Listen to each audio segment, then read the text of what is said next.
ಭೇಟಿಯಾಗಿದ್ದಾರೆ. ಅವರು ಬಣದಲ್ಲಿ ಅಂದ್ರೆ ಅವರ ಆಪ್ತರಾಗಿ ಯಾವ ತರ ವಿಶ್ಲೇಷಣೆ ಮಾಡ್ತಿದ್ದಾರೆ?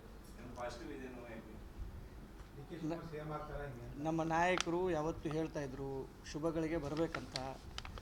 ಶುಭಗಳಿಗೆ ಶುಭ ಸಂದರ್ಭ, ಶುಭ ಕಾಲ ಬರಬೇಕು. ಆ ಸಮಯ ಹತ್ತಿರ ಬಂದಿದೆ ಅಂತ ನಮಗೆ ಅನಿಸುತ್ತೆ.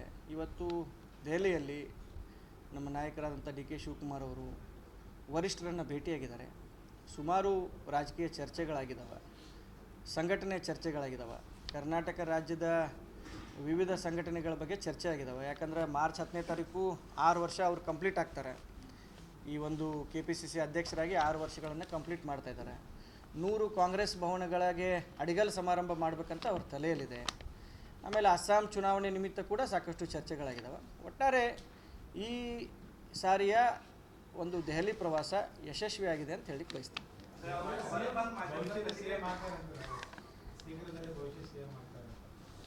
ನೋಡಿ, ನಾನು ಈಗಾಗಲೇ ನಮ್ಮ ಸಾಕಷ್ಟು ಪತ್ರಿಕಾ ಮಾಧ್ಯಮದವರಿಗೆ ನಾನು ಮತ್ತು TV ಮಾಧ್ಯಮದವರಿಗೆ ನಾನು ಹೇಳಿದ್ದೀನಿ, ಡಿ ಕೆ ಶಿವಕುಮಾರ್ ಅವರು ಸಾಕಷ್ಟು ಶ್ರಮಪಟ್ಟು, ಮತ್ತು ನಾನು ಬೇರೆಯವರು ಶ್ರಮಪಟ್ಟಿಲ್ಲ ಅಂತ ಯಾವತ್ತೂ ಹೇಳಿಲ್ಲ. ಯಾವುದೇ ಒಂದು ಪಕ್ಷ ಅಧಿಕಾರಕ್ಕೆ ಬರಬೇಕಂತಂದರೆ ಪ್ರತಿಯೊಬ್ಬರ ಶ್ರಮ, ಪ್ರತಿಯೊಬ್ಬರ ಸಂಘಟನೆ ಎಲ್ಲ ಕೂಡ ಅವಶ್ಯಕ. ಸಿದ್ದರಾಮಯ್ಯ ಸಾಹೇಬರ ಒಂದು ನೇತೃತ್ವದಲ್ಲೇ ನಾವು 2023ರಲ್ಲಿ ಅಧಿಕಾರಕ್ಕೆ ಬಂದಿದ್ದೀವಿ. ಆದರೆ ಡಿ ಕೆ ಶಿವಕುಮಾರ್ ಅವರು ಯಾವ ಒಂದು ಸಂದರ್ಭದಲ್ಲಿ ಪಕ್ಷದ ಚುಕ್ಕಾಣಿಯನ್ನು ಹಿಡಿದ್ರಂತ ತಾವೆಲ್ಲ ಅರ್ಥ ಮಾಡ್ಕೋಬೇಕು. ಯಾವುದೋ ಒಂದು ಸುಳ್ಳು ಪ್ರಕರಣದಲ್ಲಿ ಅವ್ರನ್ನ ಜೈಲಿಗೆ ಕಳಿಸಿ ಜೈಲಿಂದ ಹೊರಗಡೆ ಬಂದ ತಕ್ಷಣ ಪಕ್ಷದ ಸ್ಥಿತಿ, ಅವತ್ತಿನ ಪರಿಸ್ಥಿತಿ ಸಾಕಷ್ಟು ಚಿಂತಾಜನಕವಾಗಿತ್ತು. ಅಂಥ ಒಂದು ಪರಿಸ್ಥಿತಿಯಲ್ಲಿ ಪಕ್ಷದ ಚುಕ್ಕಾಣಿಯನ್ನು ಹಿಡಿದು ಕೋವಿಡ್ ಸಮಯದಲ್ಲಿ ಅವರು ಯಾವ ರೀತಿ ಕರ್ನಾಟಕದ ಜನರ ಜೊತೆ ಅವರ ಆತ್ಮಸ್ಥೈರ್ಯವನ್ನು ತುಂಬಲಿಕ್ಕೆ KPCC ಅಧ್ಯಕ್ಷರಾಗಿ ನಮ್ಮನ್ನೆಲ್ಲರನ್ನೂ ಸಂಘಟನೆಗೆ ದುಗಿಸಿ, ವಿರೋಧ ಪಕ್ಷದಲ್ಲಿದ್ದರೂ ಕೂಡ ಆಡಳಿತ ಪಕ್ಷದವ್ರಿಗಿಂತ ಹೆಚ್ಚಾಗಿ ನಾವು ಕಾಂಗ್ರೆಸ್ ಪಕ್ಷದ ಕಾರ್ಯಕರ್ತರಿರ್ಬೋದು, ನಾವು ಕೆಲಸ ಮಾಡಲಿಕ್ಕೆ ನಮಗೆ ಕಾರ್ಯಕ್ರಮಗಳನ್ನು ಕೊಟ್ಟರು. ಕೋವಿಡ್ ಸಂದರ್ಭದಲ್ಲಿ ಕಾರ್ಯಕ್ರಮಗಳನ್ನು ಕೊಟ್ಟರು. ಮೇಕೆದಾಟು ಯೋಜನೆ ಇರ್ಬೋದು, ಭಾರತ್ ಜೋಡೋ ಪಾದಯಾತ್ರೆ ಇರ್ಬೋದು. ತದನಂತರ ಏನು ಚುನಾವಣೆಯಿಂದ 6 ತಿಂಗಳ ಮುಂಚೆ ನಮ್ಮ ಏನು ಪ್ರೋಗ್ರಾಮ್ಗಳು ಸ್ಟಾರ್ಟ್ ಆದವು, ಪ್ರತಿಯೊಂದು ಹಂತದಲ್ಲಿ ಕಾಂಗ್ರೆಸ್ ಪಕ್ಷಕ್ಕೆ ಹೊಸ ಚೈತನ್ಯವನ್ನು ತುಂಬುವುದರಲ್ಲಿ ಡಿ ಕೆ ಶಿವಕುಮಾರ್ ಅವರ ಪಾತ್ರ ಅತಿ ಮುಖ್ಯವಾಗಿದೆ.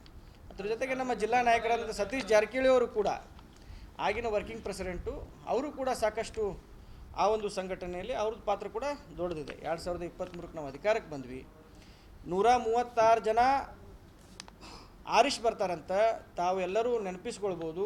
ಡಿ ಕೆ ಶಿವಕುಮಾರ್ ಅವರು 136 ನಂಬರನ್ನು ಚುನಾವಣೆ ಪೂರ್ವದಲ್ಲೇ ಹೇಳಿದರು. ಅಂದರೆ ಅವರು ಎಷ್ಟು ತಯಾರಿಯನ್ನು ಮಾಡ್ಕೊಂಡಿದ್ರು, ಎಷ್ಟು ಸಿದ್ಧತೆಯನ್ನು ಮಾಡ್ಕೊಂಡಿದ್ರು, ಯಾವ್ಯಾವ ಕ್ಷೇತ್ರದಿಂದ ಜನ ಆರಿಷ್ ಬರ್ತಾರಂತ ಅವರಲ್ಲಿ ಚೀಟಿನೇ ಇತ್ತು.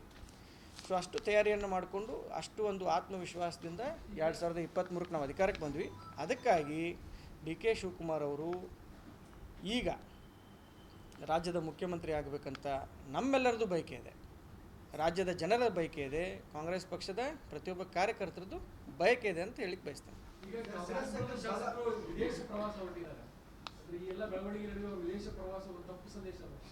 ಇಲ್ಲ, ಈಗಾಗಲೇ ಅದಕ್ಕೆ ಅವರು ಸ್ಪಷ್ಟನೆ ನೀಡಿದ್ದಾರೆ.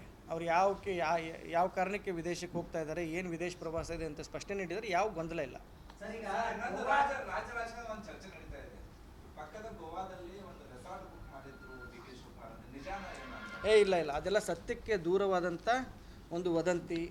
ಅದಕ್ಕೆ ಈಗಾಗಲೇ ಅಧ್ಯಕ್ಷರು ಹೇಳಿದ್ದಾರೆ, ಮತ್ತು ನಾವು ನಮ್ಮ ಒಂದು ಮಾಧ್ಯಮದಲ್ಲಿ ನಾವು ಹೇಳಿದ್ದೀವಿ. ಆ ರೀತಿ ಯಾವುದೇ ಬೆಳವಣಿಗೆ ಆಗಿಲ್ಲ. ಯಾಕಂತಂದರೆ D K Shivakumar is a born Congressman, is a proud Congressman. ಅವರಲ್ಲಿ ಗುಂಪುಗಾರಿಕೆ ಅನ್ನೋದೇ ಇಲ್ಲ. ಗುಂಪುಗಾರಿಕೆ ಮಾಡಬೇಕು, ಪಕ್ಷನ ಮುಜುಗರಕ್ಕೆ ಹಾಕಬೇಕು ಅಂಥ ಒಂದು ಮನೋಭಾವ ನಮ್ಮ ಅಧ್ಯಕ್ಷರಲ್ಲಿ ಯಾವತ್ತೂ ಇಲ್ಲ. ಪಕ್ಷ ಒಂದು, ನಮ್ಮ ಮನೆ, ಎಲ್ಲರನ್ನೂ ಜೊತೆಗೆ ಕರ್ಕೊಂಡು ಹೋಗಬೇಕು ಅಂತ ಅವರು ಮನೋಭಾವನೆಯಿಂದ ಈ ಪಕ್ಷವನ್ನು ಕಟ್ಟಿದ್ದಾರೆ. ಯಾವುದೇ ರೀತಿಯ ಗುಂಪುಗಾರಿಕೆ ಇಲ್ಲ ಮತ್ತು ಯಾವುದೇ ರೀತಿಯ ರೆಸಾರ್ಟ್ ರಾಜಕಾರಣ ನಮ್ಮ ಪಕ್ಷದಲ್ಲಿಲ್ಲ ಅಂತ ಹೇಳಿ ಬಯಸ್ತೀನಿ.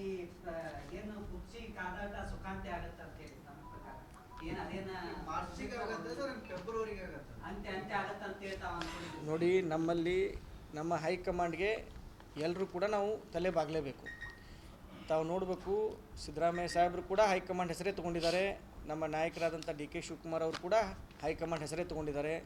ಎಲ್ಲ ಹಿರಿಯ ನಾಯಕರು ಹೈಕಮಾಂಡ್ ನಮಗೆ ಯಾವ ರೀತಿ ಮಾರ್ಗದರ್ಶನ ಕೊಡ್ತಾರೆ ಆ ಹೈಕಮಾಂಡ್ ಮಾರ್ಗದರ್ಶನದ ಮುಂದೆ ನಾವು ತಲೆಬಾಗ್ತೀವಿ ಅಂತ ಹೇಳಿದ್ದಾರೆ.